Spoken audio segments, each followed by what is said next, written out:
Everybody, Vince August here. It is Thursday, May 28th, and today I want to talk to you about one of the longest living institutions we have in the United States, and that is our United States Post Office. That's right, the carriers that we have honored throughout our history of delivering packages in snow, rain, heat, and gloom of night, and they have done an amazing job. In fact, the inside joke about me is how much I love the post office. This is a true thing. I have two near where I live, and I have River Edge and Paramus, and I always go in person. That's right. I know the names of all the clerks at both post offices. The joke about me is if you've ever watched the TV show Cheers, when Norm walks into the bar and everyone yells Norm, that's me at the post office. People have gone so far as to buy me a little tiny mailbox to hold my stamps because I refuse to get one of those things that weighs and prints out the exact postage. I like to use stamps, go to the window, purchase the difference in any weight of the stamp that I need to get so I can have conversation. Now, let's be honest. As much as I love the post office, I don't trust the post office with everything, like many of us don't. We use it as an excuse.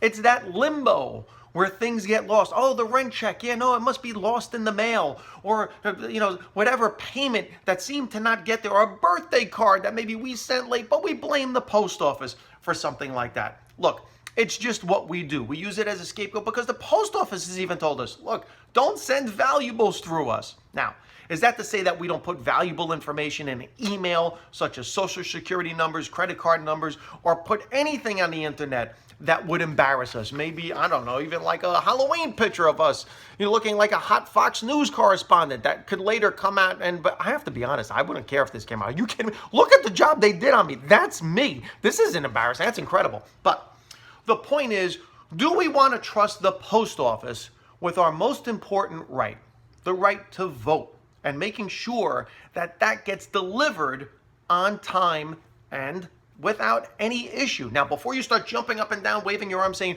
oh, this is some Republican or Democratic conspiracy theory. No, this is not about who can and might steal an election. This is about looking at an actual institution and the process and trusting it to get it right, okay? Because there's going to be human error in this process. It's just the way it is. And do we want to treat a voting ballot the same way we treat a Bed Bath & Beyond 20% off coupon? Because look, there's a lot of things that can go wrong. In fact, if you had to mail something of value right now, how much would you trust the post office?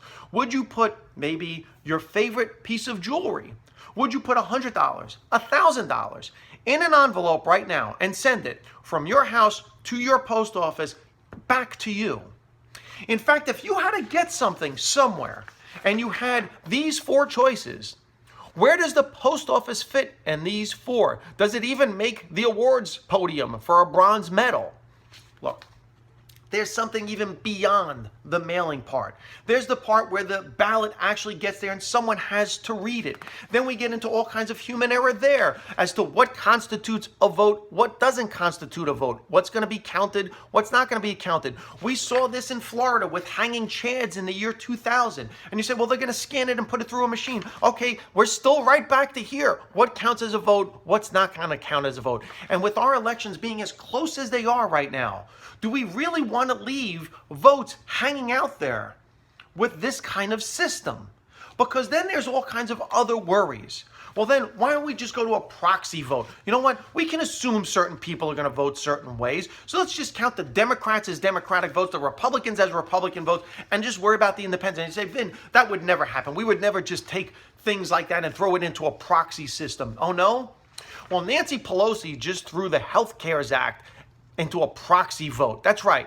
She didn't feel it was important enough to have people on the record as to how they were going to vote. Apparently, it was too dangerous for them to show up during a pandemic and vote.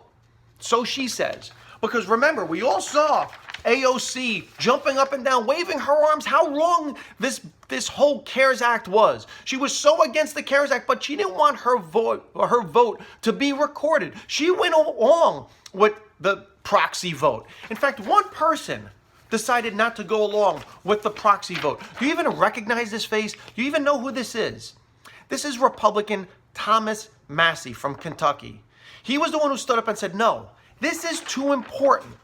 This is too important of a thing that we don't have our vote counted. Instead, what you can have now is someone like this say, no, I was actually against it, but we will never know.